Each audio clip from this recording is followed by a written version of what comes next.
ഈ പരിശുദ്ധമായ റമദാനിൽ നമ്മളൊക്കെ പരിശീലിക്കേണ്ട ഒന്നാണ് ദുആ, പ്രാർത്ഥന. അല്ലാഹു സുബ്ഹാനഹു വ തആലയോട് ഒരാൾക്ക് ദുആ ചെയ്യാൻ സാധിക്കുന്നുണ്ട് എന്ന് പറഞ്ഞാൽ അതിൻ്റെ അർത്ഥം അയാൾക്ക് ഈമാൻ ഉണ്ട് എന്നാണ്.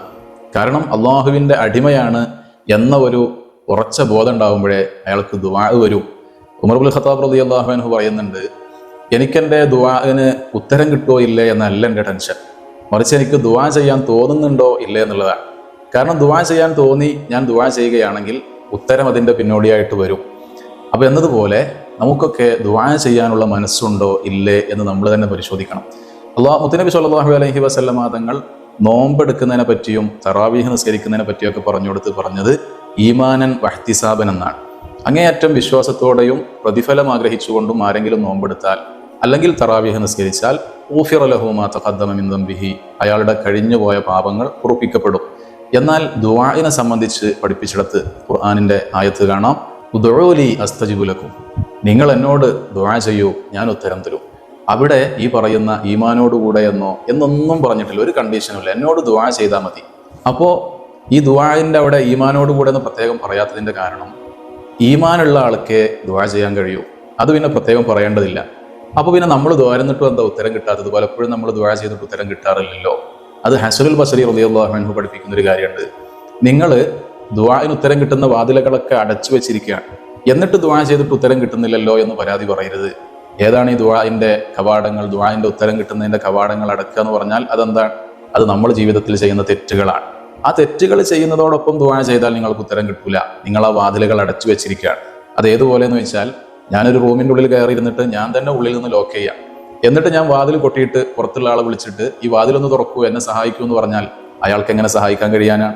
ഞാൻ ഉള്ളിൽ നിന്ന് കുറ്റിയിട്ടിരിക്കുകയാണ്.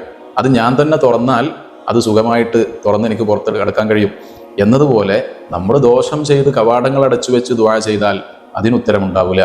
അതുകൊണ്ട് ഈ റമദാനിൽ നമ്മളൊക്കെ പാപമുക്തരായി എല്ലാ നിലക്കും അള്ളാഹുവിലേക്ക് ലയിച്ച് ഒരുപാട് സമയം നമുക്ക് കിട്ടുന്നതാണ്. ഖുർആൻ നമ്മൾ ഒരുപാട് പാരായണം ചെയ്യുന്നതുമാണ്. അതിൻ്റെയൊക്കെ ശേഷമുള്ള ദുആ ഉത്തരം കിട്ടുമെന്ന് ഉറപ്പാണ്.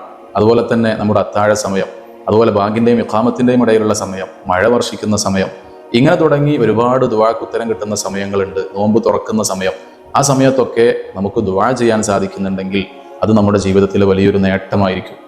അതുകൊണ്ട് ദുനിയാവിലും ആഖിറത്തിലും നമുക്ക് വിജയിക്കാൻ കഴിയും. ഇനിയിപ്പോൾ നമ്മൾ ദുആ ചെയ്തിട്ട് ഉത്തരം കിട്ടിയില്ലെങ്കിലും നാളെ ആഖിറത്തിൽ അതിൻ്റെ പ്രതിഫലം നമുക്ക് കാണാൻ കഴിയും.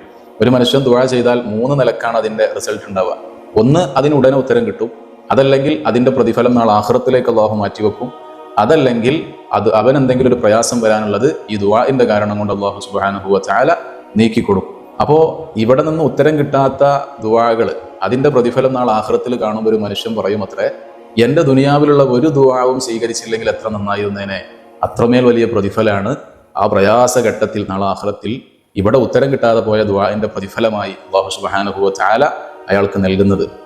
മാത്രമല്ല, നമ്മൾ ചോദിക്കുന്ന എല്ലാ കാര്യത്തിനും അല്ലാഹു ഉത്തരം തരികയാണെങ്കിൽ നമ്മൾ പ്രയാസപ്പെട്ടു പോകും. കാരണം നമുക്കിത് ഖൈറാണോ ഷർറാണോ എന്നൊന്നും അറിയാതെയാണ് നമ്മൾ ചോദിക്കുന്നത്. എന്നാൽ എന്തിൻ്റെയും നന്മയും തിന്മയും ഒക്കെ അറിയുന്നത് അല്ലാഹുവാണ്. അപ്പോൾ അല്ലാഹു സുബ്ഹാനഹു വ തആല അതിനനുസരിച്ചാണ് നമുക്ക് തന്നുകൊണ്ടിരിക്കുക. ഞാനൊരു വാഹനം എനിക്ക് വേണം എന്ന് പറഞ്ഞതായിരുന്നു, അതെനിക്ക് കിട്ടിയതേ ഇല്ല. എന്നാൽ അല്ലാഹു സുബ്ഹാനഹു വ തആലക്ക് അറിയാം, ആ വാഹനം കിട്ടിക്കഴിഞ്ഞാൽ അതിലൂടെ വലിയൊരു അപകടം സംഭവിക്കാനുണ്ട്. അതുകൊണ്ട് ആ വാഹനം തരൂല. അത് അല്ലാഹുക്ക് നമ്മളോടുള്ള സ്നേഹം കൊണ്ടാണ്. നമ്മൾ ഈ ദുനിയാവിൽ 80ഉം 85ഉം അതല്ലെങ്കിൽ എത്രയാണോ നമ്മുടെ ആയുസ് അത്രയും നമ്മൾ ജീവിക്കണം എന്ന് അല്ലാഹുവിനുണ്ട്. അല്ലാഹുവിൻ്റെ തീരുമാനം അതാണ്. അപ്പോൾ ഈ വാഹനം കിട്ടിക്കഴിഞ്ഞാൽ പിന്നെ ഈ രൂപത്തിൽ ആക്സിഡന്റ് സംഭവിക്കും, അതിലൂടെ അപകടം സംഭവിക്കും. പിന്നെ അല്ലാഹു സുബ്ഹാനഹു വ തആല എങ്ങനെ വാഹനം തരാനാണ്?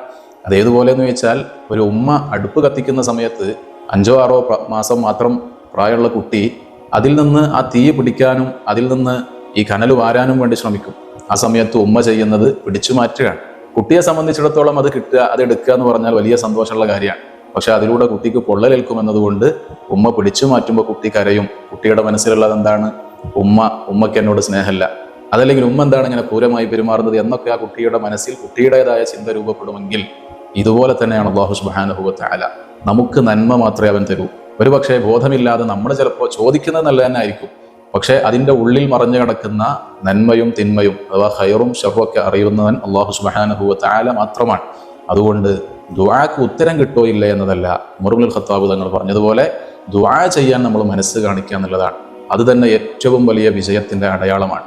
അല്ലാഹു സുബ്ഹാനഹു വ തആല ആ നിലക്ക് ദുആ ചെയ്തുകൊണ്ട് അള്ളാഹുവിനോട് അടുക്കാൻ നമുക്ക് തൗഫീഖ് നൽകി അനുഗ്രഹിക്കുമാറാവട്ടെ.